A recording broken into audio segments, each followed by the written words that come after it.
अस्सलाम वालेकुम everyone, my name is Hamid Hussain और आप देख रहे हैं commerce online.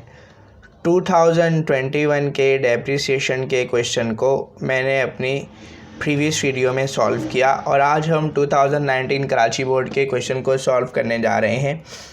Single entry topic के 2021 से लेकर 2013 तक के तमाम क्वेश्चंस को मैं अपने चैनल पर सॉल्व कर चुका हूँ। इसके अलावा फॉर्मेशन और नॉन प्रॉफिट कंसर्न के क्वेश्चंस भी चैनल पर मौजूद हैं।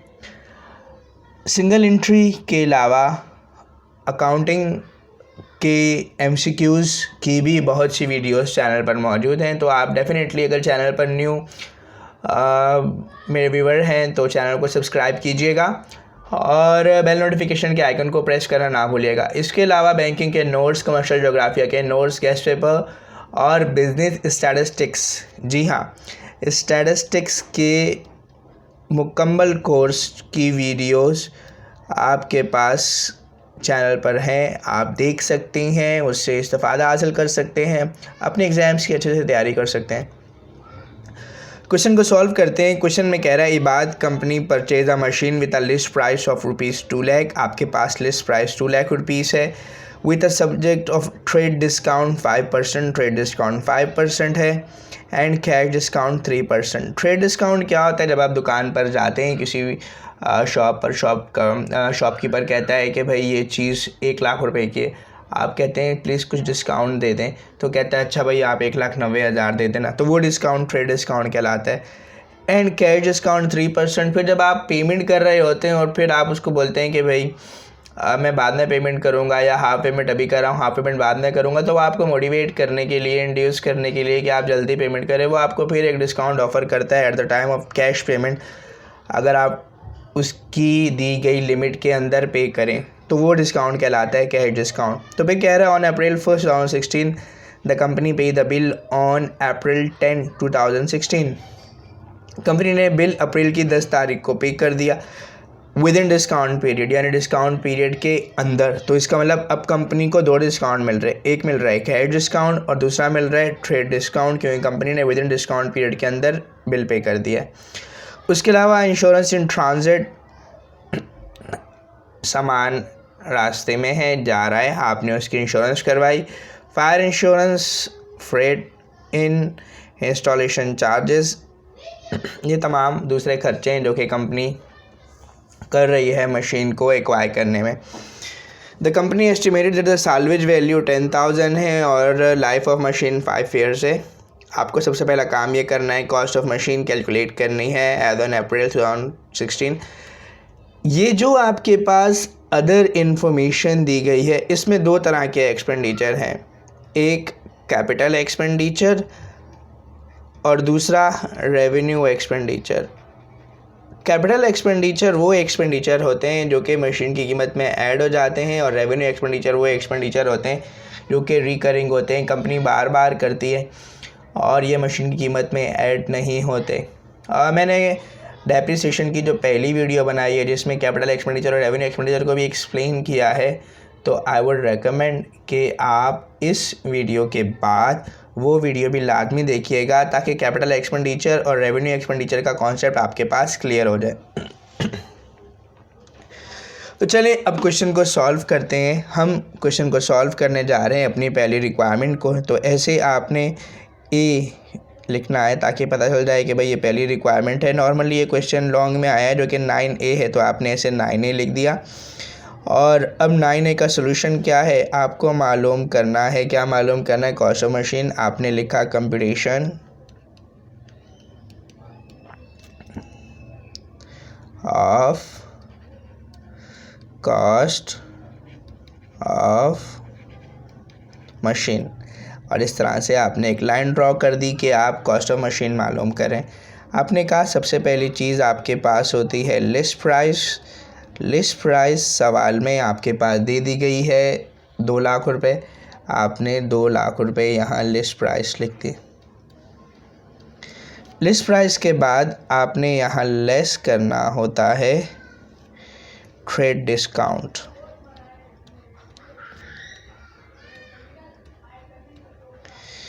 ट्रेड डिस्काउंट आपके पास 5% है, जो कि सवाल में दे दिया गया है। अब 2 लाख का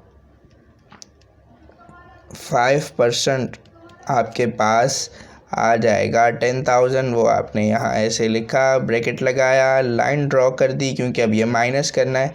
तो 1,90,000 आपके पास इनवॉइस प्राइस या बिल प्राइस आ गई। अब फिर आपको कैश डिस्काउंट भी मिल रहा है, तो आपने कहा लेस कैश डिस्काउंट। बच्चे गलती क्या करते हैं? जी हाँ, बच्चे गलती क्या करते हैं कि वो इस 2 लाख रुपए से कैश डिस्काउंट निकालते हैं। याद रखना ये गलत है, ऐसा नहीं करना। आप बिल पे कर रहे हैं 1,90,000 रुपीज़ का, तो इस अमाउंट से आपने निकालना है। आपने कहा 1,90,000 रुपीज़ मल्टीप्लाई बाय कितने परसेंट? 3%। तो यूँ आपके पास 5,700 रुपीज़ ये अमाउंट आ गई। आपने इसको लेस कर देना है, तो आपके पास 1,84,300 रुपीज़ नेट कैश प्राइस आ जाएगी। अब आपने इसमें ऐड कर देना है एडिशनल कॉस्ट या कैपिटल एक्सपेंडिचर जिसको हम कहते हैं। आपने यहाँ लिख दी एडिशनल कॉस्ट, ऐसे लाइन ड्रॉ कर दी। एडिशनल कॉस्ट में आपके पास सबसे पहली चीज़ क्या है? मैंने बताया कैपिटल एक्सपेंडिचर है, तो मैं आपको बता देता हूँ कि भाई ये इंश्योरेंस इन ट्रांजिट ये ऐड होगा, फ्रेट ये ऐड होगा, इंस्टॉलेशन चार्जेस ये ऐड होगा। फायर इंश्योरेंस, आप मशीन लेकर आ रहे हैं, उसको यूज़ करने के लिए आग लगने का इंश्योरेंस ज़रूरी नहीं है, लिहाजा ये ऐड नहीं होगा। आपने कहा इंश्योरेंस इन ट्रांजिट, ये आपके पास है 10,700। फिर आपके पास फ्रेट, आपने कहा ये आपके पास है 5,000। फिर इंस्टॉलेशन चार्जेस,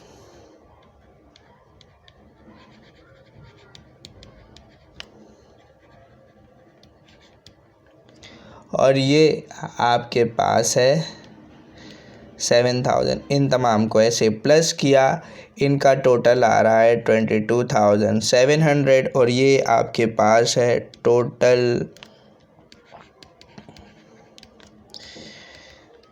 एडिशनल कॉस्ट, ऐसे प्लस कर दिया।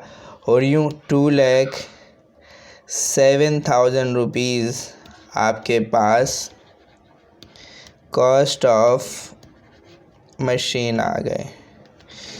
अब कॉस्ट ऑफ मशीन आपने निकाल ली, पहले रिक्वायरमेंट सॉल्व हो गई। फिर कह रहा है compute depreciation expense on December 31 by straight line method and diminishing balance method for the year 2016, 17 और 18। अब आपने डेप्रिसिएशन निकालना है, बी रिक्वायरमेंट है, आपने सॉल्व करनी है। आपने यहाँ लिख दिया 9B। बी रिक्वायरमेंट आपको सॉल्व करनी है। बी रिक्वायरमेंट में आपने डेप्रिसिएशन कैलकुलेट करना है। आपने कहा मैं यहाँ लिखता हूँ कंप्यूटेशन ऑफ एनुअल डेप्रिसिएशन।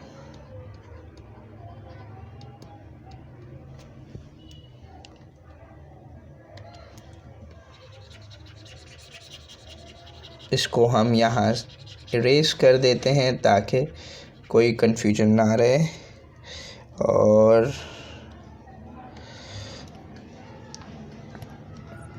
अच्छा जी, हम कौन से मेथड से कैलकुलेट कर रहे हैं? आपने कहा पहला मेथड हमें सवाल में दिया हुआ है स्ट्रेट लाइन मेथड। 2021 का क्वेश्चन जब मैंने सॉल्व करवाया था तो उसमें ये स्ट्रेट लाइन मेथड बताया हुआ था। हमारे पास फॉर्मूला है स्ट्रेट लाइन का, डेप्रिसिएशन एक्सपेंस बराबर है कॉस्ट माइनस साल्वेज वैल्यू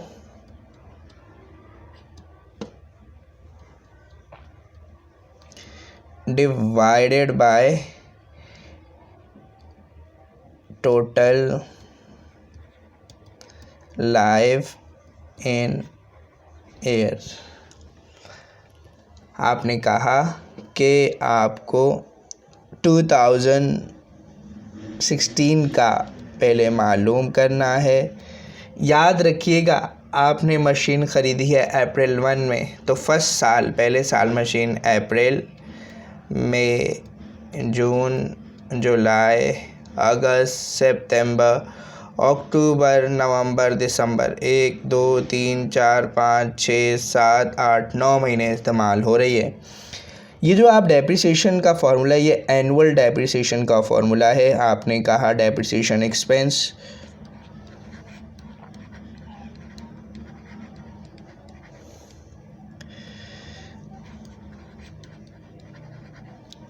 बराबर है, कॉस्ट कितनी है आपके पास ये आपने बता दी, 2,07,000। इसमें से आपने माइनस कर दिया साल्वेज वैल्यू जो कि सवाल में दी गई है 10,000, divided by life in years जो कि आपको बता दिए गए हैं 5, और यूँ आपके पास 2016 का जो एनुअल डेप्रिसिएशन आ रहा है वो 39,400 है। लेकिन आपने तो 9 महीने मशीन को यूज़ किया है, पूरे साल यूज़ नहीं किया, लिहाजा आप 9/12 लगाएंगे, क्योंकि आपकी जो डेट ऑफ परचेज़ है वो क्या है, वो आपके पास अप्रैल 1 है।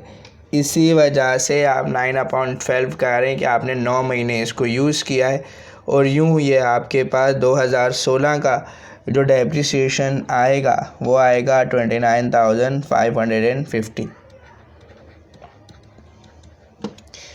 ये आपने कैलकुलेट कर लिया डेप्रिसिएशन एक्सपेंस। ये आपके पास हो गया कौन से ईयर का, 2016 का। अब 2017 का कैलकुलेट करना है। सेम फार्मूला है, आप एनुअल डेप्रिसिएशन कैलकुलेट कर चुके हैं, इसी तरीके से आप दोबारा कैलकुलेट कर लेंगे। आपने कहा फार्मूला यूज़ करता हूँ, डेप्रिसिएशन एक्सपेंस बराबर है cost minus salvage value divided by total life in year.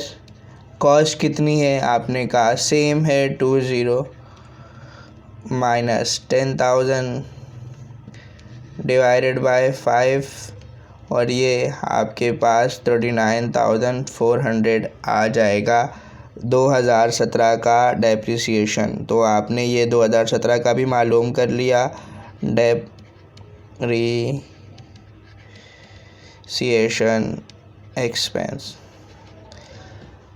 अच्छा जी, 2017 का मालूम कर लिया। अब बारी आती है 2018 की, तो आप सेम फार्मूला यूज़ करेंगे और 2018 का डेप्रिसिएशन एक्सपेंस आपके पास सेम 39,400 आ जाएगा। हमने एक काम कर लिया, 9B का एक काम कर लिया। जी हाँ, वो हमने ये कर लिया कि हमने एनुअल जो डेप्रिसिएशन था वो मालूम कर लिया थ्रू स्ट्रेट लाइन मेथड। अब बारी आती है डिमिनिशिंग बैलेंस मेथड से करेंगे, और अब रेट यूज़ करना है 25%। तो मैंने लिखा कंप्यूटेशन ऑफ डेप्रिसिएशन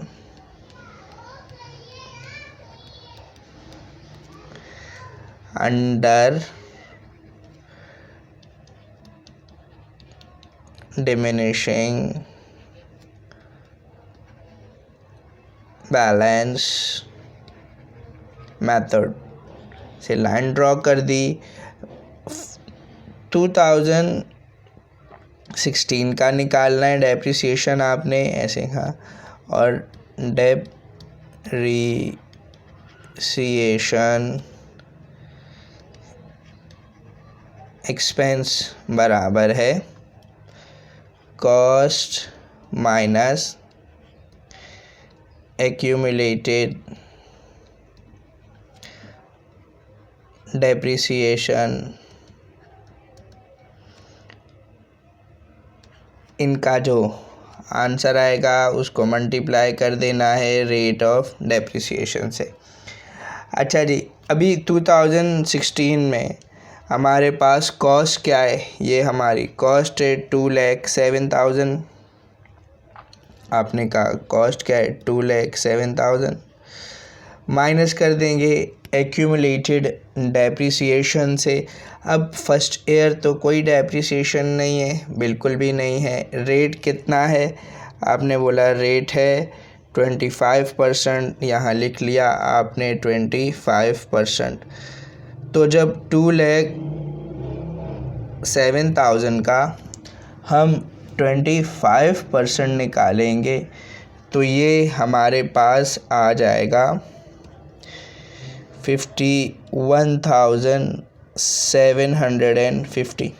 लेकिन ये तो एनुअल डेप्रिसिएशन है, हमने निकालना है कितने महीने का, शाबाश 9 महीने का। इसकी वजह ये कि मशीन कब ख़रीदी है, अप्रैल में ख़रीदी है। तो अब जैसे ही हमने स्ट्रेट लाइन में किया था सेम इस तरह करेंगे 9/12, और ये हमारे पास आ जाएगा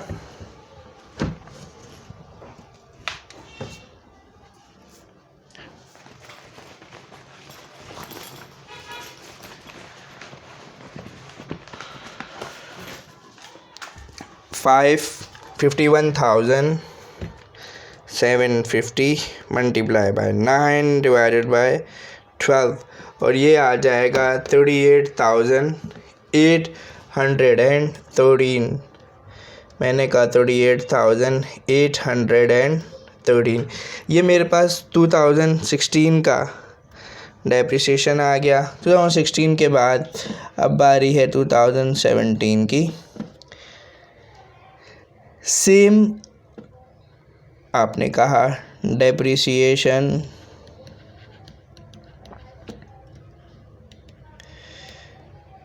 एक्सपेंस बराबर है कॉस्ट माइनस एक्यूमुलेटेड डेप्रिसिएशन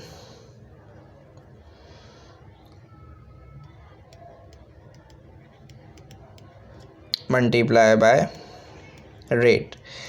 देखिए ये हमने 2016 का जो डेप्रिसिएशन एक्सपेंस कैलकुलेट किया, उस साल हमारा डेप्रिसिएशन आ रहा था 38,813। आपने कहा कॉस्ट सेम है 2,07,000। अब पिछले साल का टोटल डेप्रिसिएशन कितना है, 38,813 वो डेप्रिसिएशन है। इसको आपने माइनस करना है और मल्टीप्लाई कर देना है रेट से, जो कि है 25%। अब 2,07,000 माइनस 38,813 मल्टीप्लाई बाय 25%, तो ये आपके पास आ जाएगा 42,047। ये आपका डेप्रिसिएशन एक्सपेंस हो गया। 2017 के बाद 18 का मालूम करेंगे। हमारे पास फॉर्मूला है डेप्रिसिएशन एक्सपेंस बराबर है cost minus accumulated depreciation multiply by rate. अब कॉस्ट तो हमारी सेम है 2 लाख, लेकिन जो एक्यूमुलेटेड डेप्रिसिएशन है अब वो इन दोनों का प्रोडक्ट है। दैट मीन्स आपके पास 38,813 प्लस 42047, आप इन दोनों को प्लस करके इसमें से माइनस कर देंगे और 25,000। याद रखिएगा एक्यूमुलेटेड डेप्रिसिएशन का मतलब है जमा किया हुआ, यानी पिछले तमाम सालों का जो डेप्रिसिएशन है एक्यूमुलेट किया हुआ वो आपने माइनस करना है। तो आपने कहा 38,813 प्लस 42,047, इनको माइनस करना है 2,07,000 से और मल्टीप्लाई कर देना है 25% से। तो आपके पास 31,535 ये आ गया डेप्रिसिएशन एक्सपेंस। तो यूँ हमने ये रिक्वायरमेंट भी अपनी पूरी कर ली। अब बोल रहे pass adjusting entry for 2017 and closing entry, यानी एडजस्टिंग भी बनानी है और क्लोजिंग भी बनानी है। दोनों मेथड को यूज़ करना है, लेकिन वैल्यू कौन सी रखनी है 2017 के डेप्रिसिएशन की। अच्छा जी चले बनाते हैं। हमने कहा कि 9C है, अभी तक हम 9B कर रहे थे, अब 9C आ गया। मैंने कहा कंपनी का नाम है इबाद कंपनी। हम क्या बना रहे हैं एडजस्टिंग एंड क्लोजिंग एंट्रीज। पहले कौन से मेथड से बनाए, जिस मेथड से कैलकुलेट किया था, straight line method.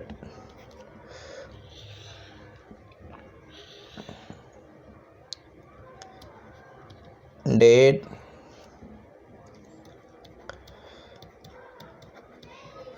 Particular, post reference, debit, credit. आपको वो बोल रहे 2017 की बनाओ और हमेशा एडजस्टिंग एंट्री साल के आखिर में बनती है। तो मैंने कहा 2017 31 दिसंबर। अब एडजस्टिंग एंट्री क्या है, एडजस्टिंग एंट्री हमेशा यही बनेगी, याद रख लीजिए। Depreciation expense debit, allowance for depreciation, credit to record depreciation expense।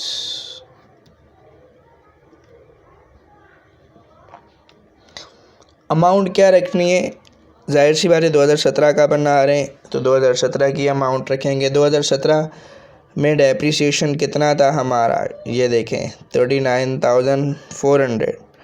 आपने कहा 39,400 से डेबिट, 39,400 से क्रेडिट। अच्छा जी, फिर एडजस्टिंग के बाद क्या बनानी है, क्लोजिंग बनानी है। आपने बोला क्लोजिंग भी बन रही है। क्लोजिंग कौन से ईयर की बनानी है, क्लोजिंग बनानी है 2018 की।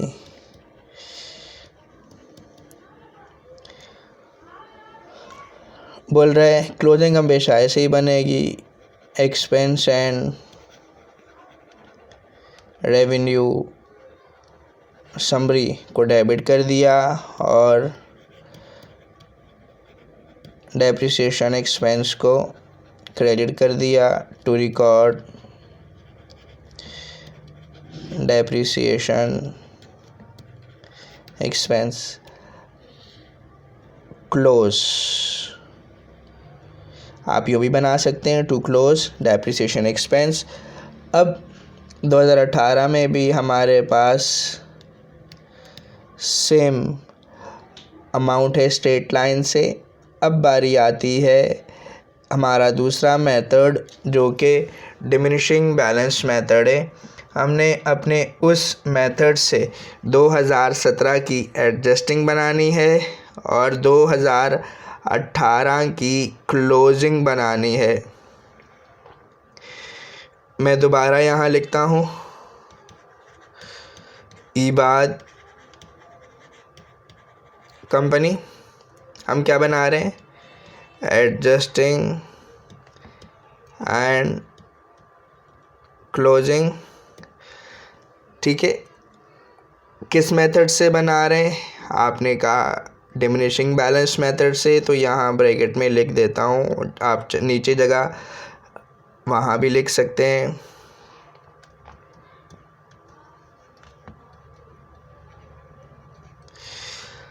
Date particular post reference debit और क्रेडिट 2017 31 दिसंबर की एंट्री बनाएंगे। अब 2017 में देखिए डेप्रिसिएशन कितना है, 42,047। एंट्री मैंने आपको बताया एडजस्टिंग हमेशा ऐसे ही बनेगी, depreciation expense debit allowance for depreciation credit. Amount कितनी है, दैट इज़ 2017 की है 42,047 यानी 42,047 टू रिकॉर्ड एडजस्टिंग एंट्री या टू रिकॉर्ड डेप्रिसिएशन एक्सपेंस, आप दोनों लिख सकते हैं।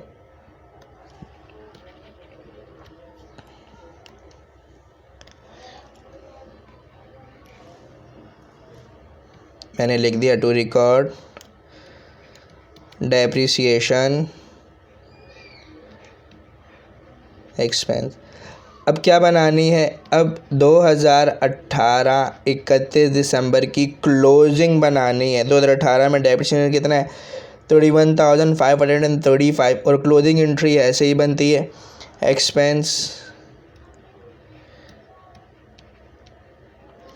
एंड रेवेन्यू समरी डेबिट और डेप्रिसिएशन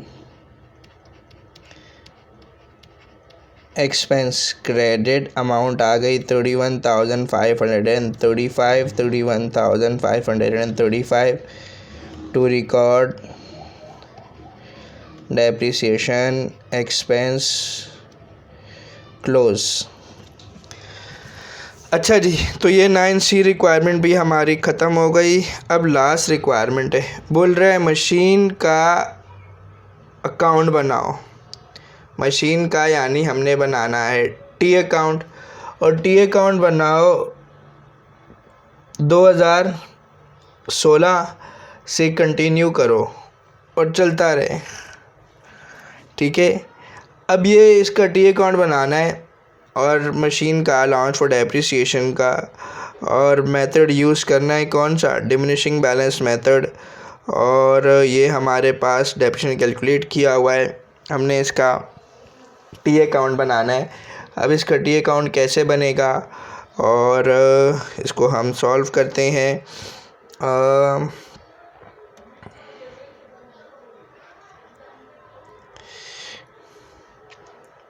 जगह का मसला है, जगह कैसे बनाएं इसमें।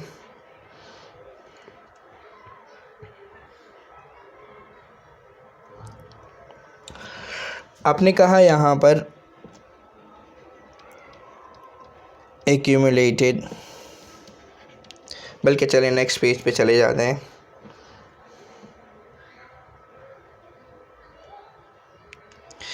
ये 2018 का क्वेश्चन मैंने करवाना है और फ़िलहाल हम जो मशीन का जो टी अकाउंट है वो इस पेज पर ड्रॉ कर लेते हैं। मेरे पास स्पेस कम थी तो लिहाजा मैं यहाँ आ गया हूँ ताकि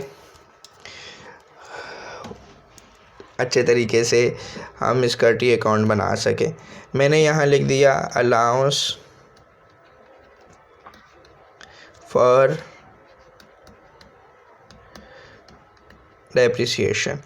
अब 31 दिसंबर 2016 को डेप्रिसिएशन एक्सपेंस डेबिट हुआ और अलाउंस फॉर डेप्रिसिएशन क्रेडिट कितने अमाउंट से, दैट इज़ 38,813 की अमाउंट से, तो मैंने लिख दिया 38,813। अच्छा जी, अब इसको हम क्लोज़ करेंगे जैसे हम यूजुअली टी अकाउंट को क्लोज़ करते हैं। मैंने इस तरह से डबल लाइन ड्रॉ कर दी। इस तरफ 38,813 है, यहाँ कोई भी वैल्यू नहीं है तो डेफिनेटली 38,813 ये हमारी बड़ी वैल्यू है, ये दोनों तरफ आ गई। यहाँ पर अब क्या करना है, 38,813 लिखेंगे, ये हमारा बैलेंस CF है और balance BF definitely double line के नीचे आ जाएगा। याद रखिएगा बैलेंस CF साल की आखिरी तारीख़ को होता है और बैलेंस BF अगले साल की पहली तारीख को। अच्छा जी, अब फिर इसके बाद हमने जो दूसरा डेप्रिसिएशन कैलकुलेट किया वो दिसंबर 2017 में था। आपने बोला 31 दिसंबर 2017 और यहाँ क्या लिख दिया, दोबारा डेप्रिसिएशन एक्सपेंस, और इस बार की जो हमारी अमाउंट है वो कितनी है, 42,047। मैंने लिख दी 42,047। फिर इस तरह डबल लाइन ड्रॉ कर दी, यहाँ भी डबल लाइन ड्रॉ कर दी। अभी 38,813 और 42,000 को जब मैं प्लस कर दूंगा तो मेरे पास अमाउंट आ जाएगी 80860 और मैंने यहाँ भी लिख दिया 80860। अभी बैलेंस CF डेफिनेटली यहाँ पर आएगा क्योंकि यहाँ कोई अमाउंट नहीं है। आपने लिखा 80860 बैलेंस CF और ये कब आएगा, अभी 31 दिसंबर 2017। ठीक है, इसको मैं ज़रा सही तरीके से लिख लूँ।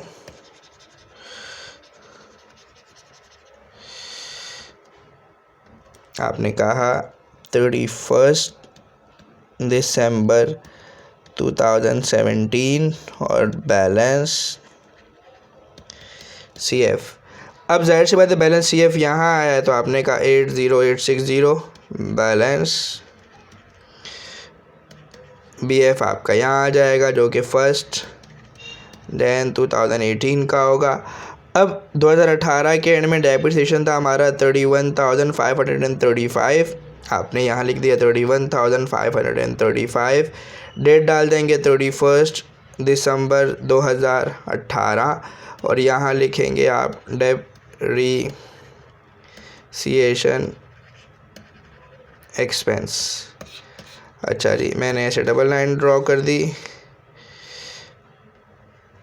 अब इन दोनों को प्लस कर दूंगा तो मेरे पास आ रहा है 115,395 115,395।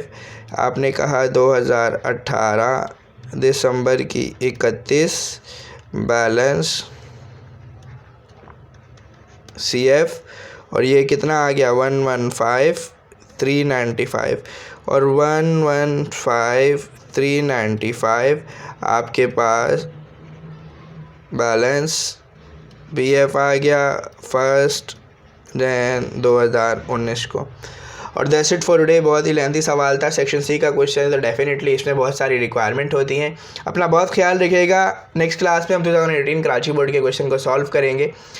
चैनल को सब्सक्राइब करना ना भूलिएगा और वीडियो को अपने फ्रेंड्स के साथ शेयर कीजिएगा। टिल देन, अल्लाह हाफिज़।